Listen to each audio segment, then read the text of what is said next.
A continuación, Libre Expresión.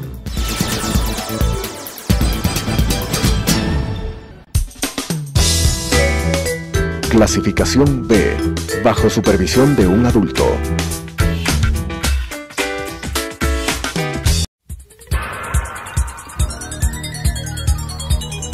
Las opiniones vertidas en este espacio por la producción y dirección del programa son de exclusiva responsabilidad de sus autores y de quienes intervienen en ellos.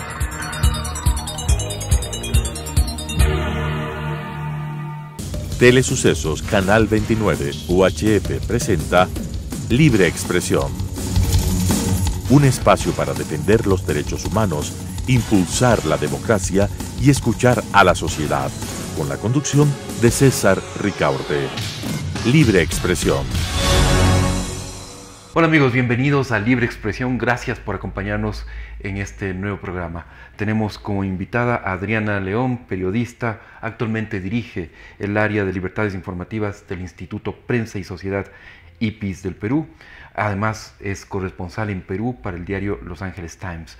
Gracias Adriana por haber venido. Qué buena coincidencia que estés aquí en Quito.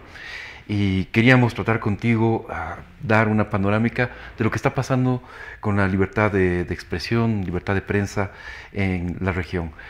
Quizás, si te parece, podemos comenzar justamente porque ayer se emitieron los informes de Reporteros Sin Fronteras. Vi que Freedom House también había emitido su ranking anual. ¿Cómo ves este informe? ¿Cómo ves? Podemos comenzar por la situación de tu país. ¿Qué ha pasado con Perú en estos rankings de Reporteros Sin Fronteras? Y si tuviste la oportunidad de revisar Freedom House también sería bueno. Muchas gracias por la invitación, mucho gusto estar acá con ustedes, contigo, con la audiencia de tu programa. Efectivamente vi los informes, la situación en la región está bastante complicada. En el caso del Perú específicamente tenemos problemas distintos a los que están pasando en los vecinos como es Ecuador o como es Bolivia. Nosotros tenemos una, digamos, democracia relativamente sólida y libertad de expresión. Sin embargo, es un país que tiene mucha corrupción, que tiene problemas serios de corrupción.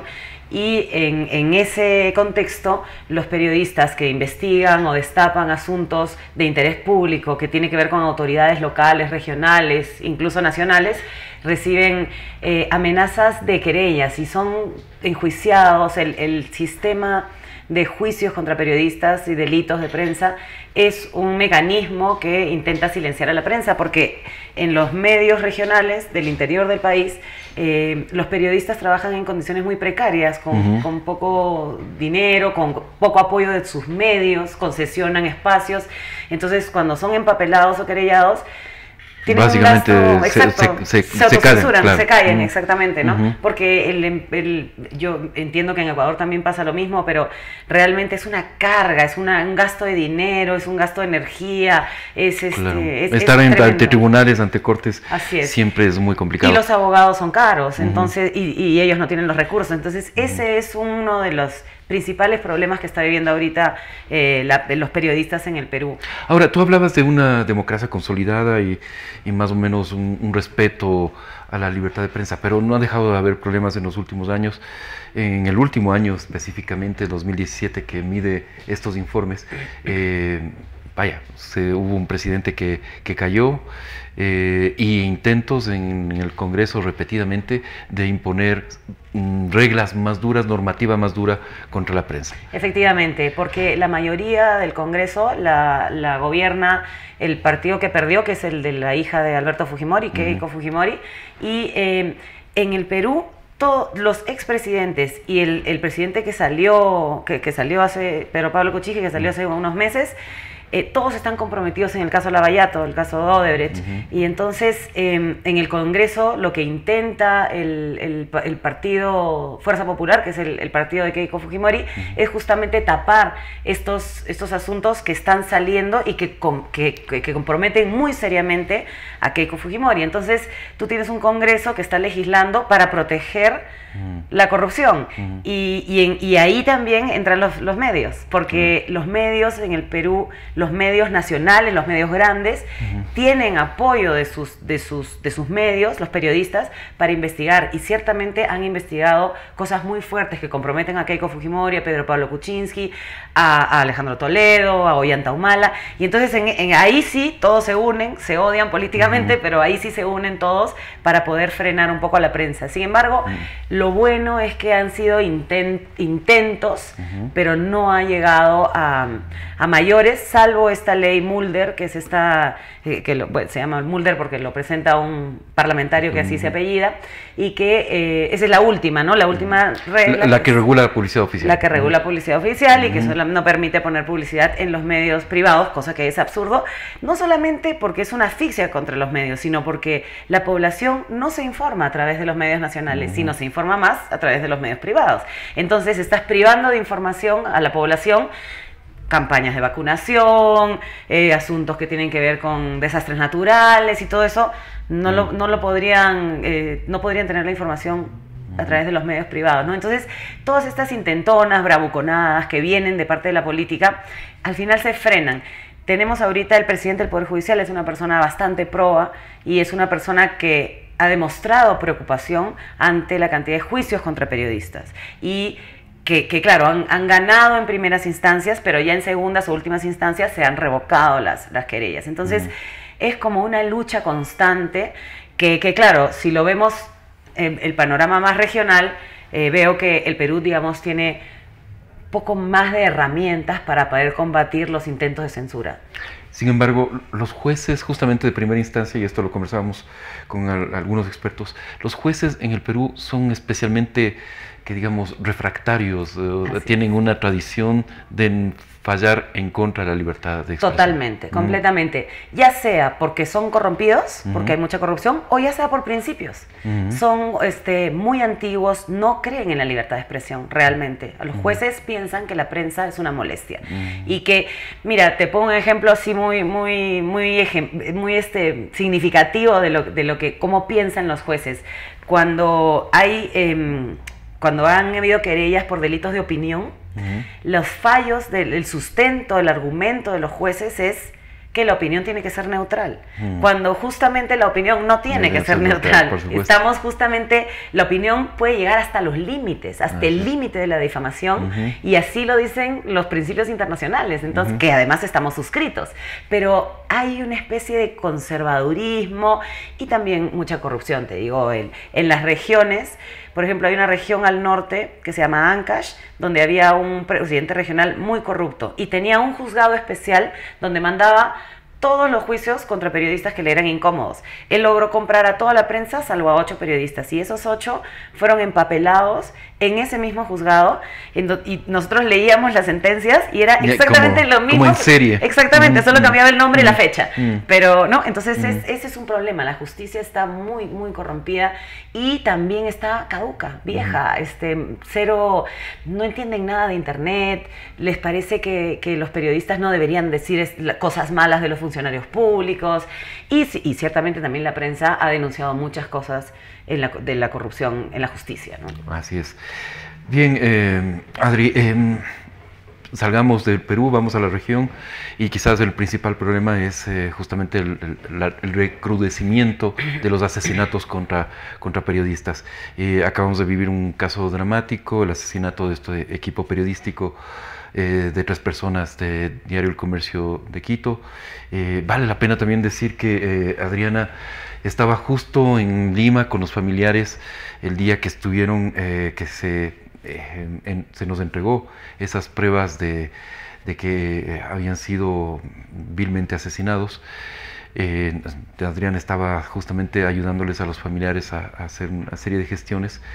Realmente, ¿qué se puede decir frente a esta reconfiguración del esquema de violencia contra periodistas, ¿no es cierto?, cuya expresión más brutal es el asesinato? Sí, es realmente terrible. A través de tu programa quisiera extender mis condolencias a los familiares, y ha sido muy, muy impactante, porque además Ecuador no era un país donde sucedían estas cosas, ¿no? Y tampoco es que uno piense que está libre de esto, pero no era una situación donde el riesgo era tan extremo. Van 16 periodistas asesinados en lo que va del año, es un montón. Y en el caso específico de estos 3 periodistas que llegaron a una zona donde realmente es la tierra de nadie, ¿no? Y no hay ninguna voluntad siquiera del Estado de decir, de tener un mea culpa, de poder repensar las cosas que han pasado, sino simplemente fueron 3 vidas que se perdieron y ya. Y no solamente fueron, esto fue como el asesinato de los periodistas fue la cereza de la torta, porque ya habían asesinado 7 personas más en la zona. Entonces, el recrudecimiento de la violencia contra la prensa es realmente preocupante. Yo creo que más preocupante aún es la indiferencia de los estados y la falta de responsabilidad que ellos van a asumir frente a situaciones como estas. Y lo otro que creo que nos ha hecho ver este caso específico de Ecuador es que los medios no tienen protocolos de seguridad. Y eso creo que es bien importante replanteárselo dentro de las redacciones, ¿no? En los medios, sobre todo en los medios grandes que tienen, digamos, más recursos, ¿no? Porque los periodistas, no es que los periodistas no tienen que ir a las zonas de peligro, justamente ese es nuestro trabajo, y además entiendo que Ortega había ido a la zona hacía muchas veces, desde el 2011 estaba reporteando las cosas que estaban pasando. Sin embargo, no habían realmente protocolos de seguridad para poder protegerlos, ¿no? Entonces, claro, el periodista cuando va a la zona de riesgo se está tomando el riesgo, pero siempre hay cosas que uno puede hacer para poder paliar ese riesgo de cierta manera, hasta cierto punto, ¿no? Claro. Entonces creo que sí hay que ponernos a pensar en eso. En el caso de Nicaragua es impactante, es un periodista que está transmitiendo en vivo protestas y lo matan en vivo, ¿no? Es terrible. Y además rodeado de las fuerzas de seguridad. Exactamente, o sea, entonces, porque ese es el otro problema, ¿cómo protegemos a los periodistas desde el Estado si justamente los Estados son los que violan la libertad de expresión y asesinan también, ¿no? Entonces yo creo que es un problema. Felizmente pertenecemos a un consorcio, a un conglomerado de organizaciones que estamos tratando desde la sociedad civil poder pues ver de qué manera presionamos y hacemos que cada uno asuma su responsabilidad, ¿no? Porque así como nosotros asumimos la responsabilidad de proteger, de difundir, pues los estados tienen que tener una responsabilidad bastante mayor. Y creo que en el caso de Ecuador ha sido nefasto desde el principio, ¿no? Desde el primer día del secuestro. Así es.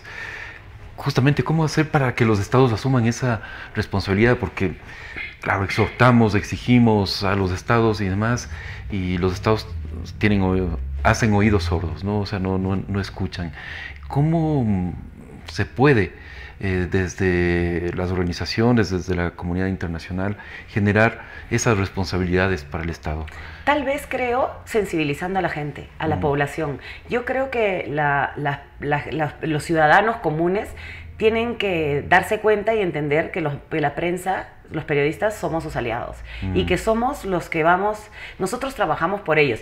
Es verdad, hay corrupción en la prensa, es verdad, hay malos periodistas, pero en general, ¿por qué protegemos tanto el derecho a la libertad de expresión? ¿Por qué protegemos el derecho a ser periodista y a poder decir lo que la gente tiene que enterarse? Es porque somos aliados de la gente. Si nosotros tal vez hacemos que los ciudadanos comunes sientan que cuando se mata a un periodista se está silenciando una voz que les representa, tal vez ahí si hay una presión social más fuerte, porque creo que no vamos a lograrlo las organizaciones solos, ¿no? Las organizaciones. Es, claro, siento que la gente tiene que convencerse y tiene que darse cuenta que los periodistas son sus aliados y que no los pueden matar ni silenciar, ¿no? Eso creo que por ahí podría ser, porque lo que sí le pasa a los estados es que cuando la gente se le levanta, ahí bajan la guardia, claro. Ahí reaccionan, ¿no? Entonces, de cierto modo podría haber una reacción como tal vez, así como Ortega retrocedió en su intento de hacer estas modificaciones en el Seguro Social,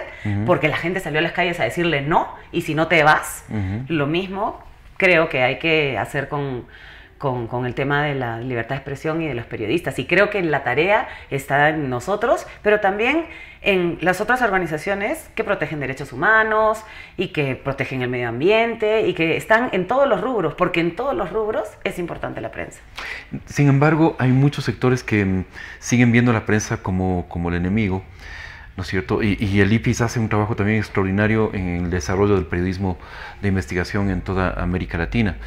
Y tenemos casos como el de Brasil, ¿no es cierto?, donde todo la corrupción alrededor de Lavallato y no solamente Odebrecht, porque son tres o cuatro empresas que están involucradas en este esquema de corrupción masivo, y muchos políticos, ¿no es cierto?, que obviamente incluyen al presidente o al expresidente Lula da Silva, pero los partidarios de Lula da Silva le ven a la prensa como parte de un complot, ¿no es cierto?, que le ha sacado a su líder del juego, y lo mismo pasa con Cristina Kirchner, etcétera, etcétera.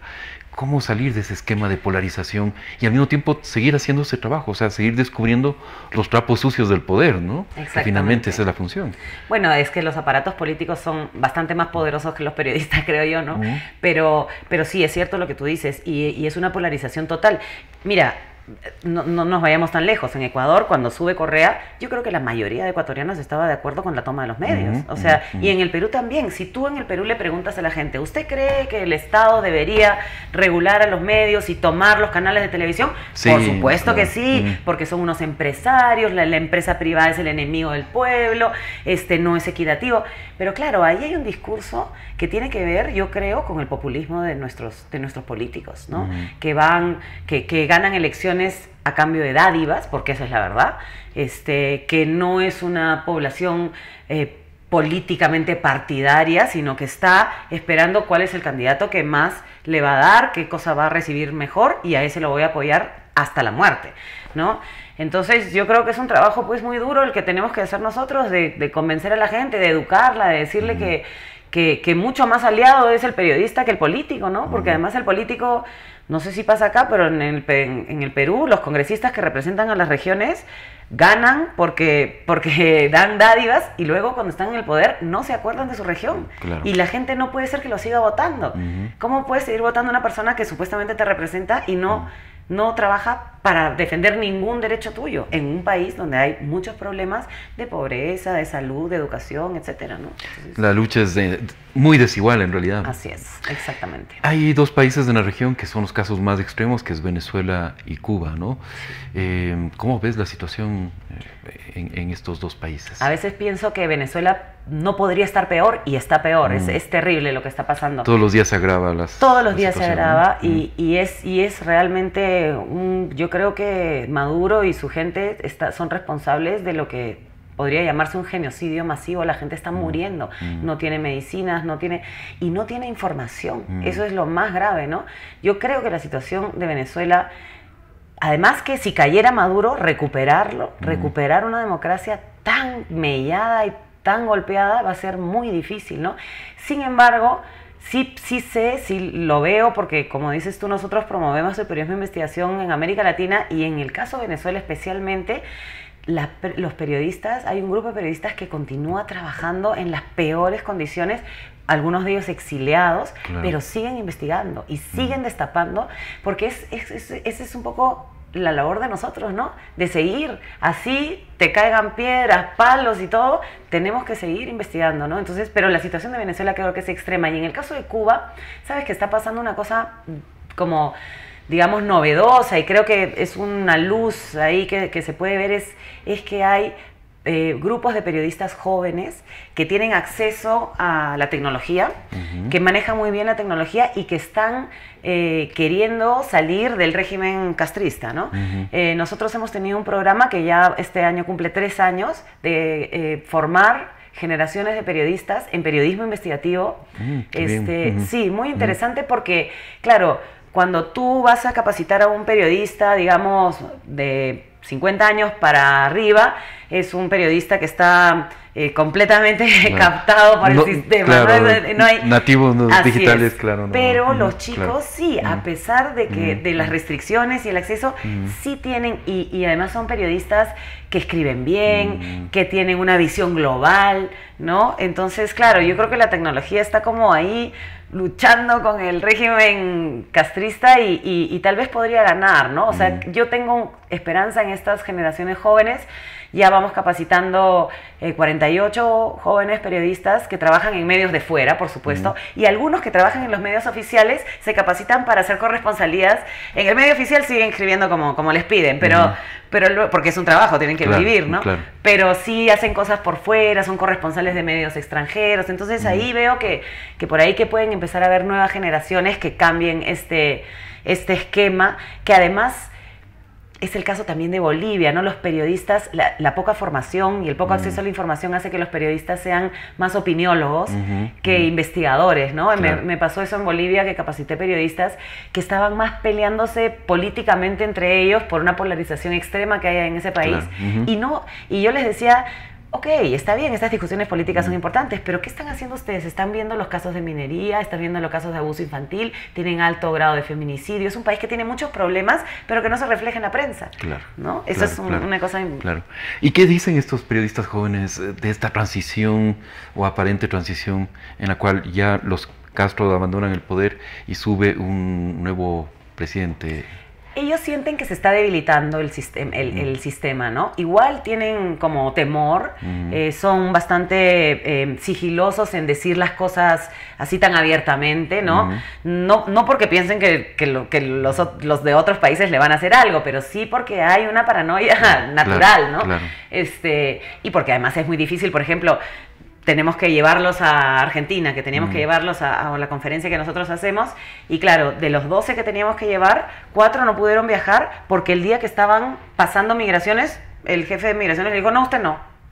Claro. Y así cuentan ellos, ¿no? Me gané una beca para ir a hacer una pasantía en Harvard, no sé cuántos, y la perdí porque no me dejaron salir, ¿no? Claro. Es muy arbitrario. Entonces hay frustración, ¿no? Temor, pero también mucha esperanza, ¿sabes? Yo sí veo, claro, te estoy hablando de jóvenes de 25 años, 28 años, o sea, bastante jóvenes, ¿no? Entonces, claro, cuando uno tiene esa edad, siempre como es idealista y tiene ganas de...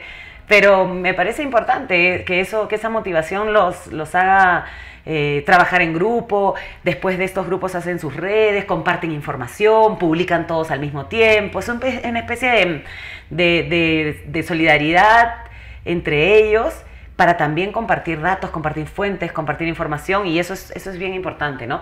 Y son como esponjitas, tienen unas ganas de aprender todo lo que les enseñan, ¿no? Ellos siempre han estado muy agradecidos de que los llevemos a esta conferencia donde conocen periodistas de toda América Latina que son grandes investigadores, porque aprenden muchísimo, ¿no? Claro, claro que sí. Y bueno, para concluir esta revisión, obviamente no podemos dejar atrás el caso de Estados Unidos y, ¿no es cierto?, la complicación que ha tenido la libertad de prensa bajo la era Trump. ¿Cómo ves? Bueno, es preocupante, porque además es un país que no le pasaba esto hace mucho tiempo, ¿no? Claro. Estábamos justo en una reunión esta mañana hablando un poco de este tema, y siempre fue como que Estados Unidos mira al sur, ¿no? América Latina, como nosotros les vamos a enseñar, nosotros los vamos a proteger, nosotros les vamos a dar las garantías de la democracia, ¿no? Y de pronto ahora ellos mismos se están viendo, ¿no? En situaciones desbordados totalmente, claro. ¿No? Conversaba con el ex director del Comité para la Protección de Periodistas de Nueva York, que dirige la parte para América, y me decía, nunca me imaginé que ahora toda mi concentración iba a estar en Estados Unidos y no en América Latina, ¿no? Eso es una cosa claro. que no estaba pasando, y yo creo que bueno, eso también abre puertas a decir, bueno, nosotros también les podemos enseñar cómo hacer las cosas, y por eso la iniciativa de ustedes de tener una sede allá, y eso es súper importante porque es de igual a igual, ¿no? Ahora no son como nuestro padre protector, Estados Unidos, sino que también nosotros les podemos decir, pues, cómo se pueden enfrentar estos problemas serios que ellos están viviendo y que probablemente se agraven. Correcto. Las fake news aparecen como uno de los grandes retos para los medios y para la libertad de prensa, incluso en estos momentos. ¿Cómo combatir eso? ¿Cómo tratarlo, ¿no? Es como una cosa tan nueva que es como una bola de nieve, ¿no? Nos agarra desprevenidos. Es un problema serio. Yo pienso creo que es ahora más importante que nunca que los medios se sienten a pensar en sus códigos de ética y en cómo manejan ellos la información. El caso de Caracol, en el caso de los periodistas asesinados en Ecuador. ¿Tú te refieres a la publicación de cuando fueron supuestamente liberados? No, me refiero a la emisora que recibe las fotografías. Yeah, y que RCN. RCN, perdón. Ajá. Me parece, por ejemplo, que ellos hicieron un trabajo admirable. O sea, creo que no todos los medios lo hubieran hecho como ellos lo trataron. Pensaron antes en las víctimas y en los familiares. Y eso es una señal de responsabilidad del medio como medio, ¿no? Y como principio ético del medio, hacerlo, ¿no? Pero no es lo normal. Claro, no es lo normal. No. Los medios agarran información de Twitter que es clara, que no se ha comprobado y lo publican como verdad. Así es. ¿No? Y eso, ¿cómo hacemos? Porque tampoco nos vamos a decir, no, entonces que el Estado regule. No. Porque ya aprendimos que cuando la democracia es bonita, todo bien que el Estado regule, pero cuando no, es un desastre. Entonces el Estado no puede regular, pero el Estado va a regular si los medios no se ponen las pilas, ¿no? Eso es lo que va a terminar pasando, porque además la gente se lo va a exigir, la gente se va a molestar con los medios si los medios están sacando información falsa, ¿no? Entonces yo creo que ahí tiene que haber un replanteamiento en una avalancha de información que tenemos ahorita que es brutal, porque para mí las fake news es así de grave como los trolls, que están trabajando para, por ejemplo, en el caso del Perú, el partido de Keiko Fujimori tiene un aparato de trolls que es realmente muy bien financiado además, porque trabaja mucha gente, pero están todo el tiempo esperando cualquier cosa del enemigo político o del enemigo en la prensa para destruirlo en redes, ¿no? Y tiene mucha pegada. Claro. Mucha pegada. Sí. Gracias, Adri, por esta conversación en la cual hemos dado un repaso al estado de la libertad de prensa en la región. Así Muchísimas un gusto gracias y mucho estar gusto. Contigo. Gracias a todos ustedes, amigos televidentes, por acompañarnos en este nuevo programa de Libre Expresión. Les esperamos la próxima semana con un nuevo programa. Un fuerte abrazo. Las opiniones vertidas en este espacio por la producción y dirección del programa son de exclusiva responsabilidad de sus autores y de quienes intervienen en ellos.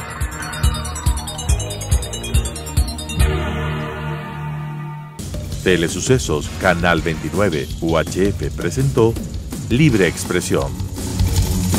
Un espacio para defender los derechos humanos, impulsar la democracia y escuchar a la sociedad, con la conducción de César Ricaurte. Libre Expresión.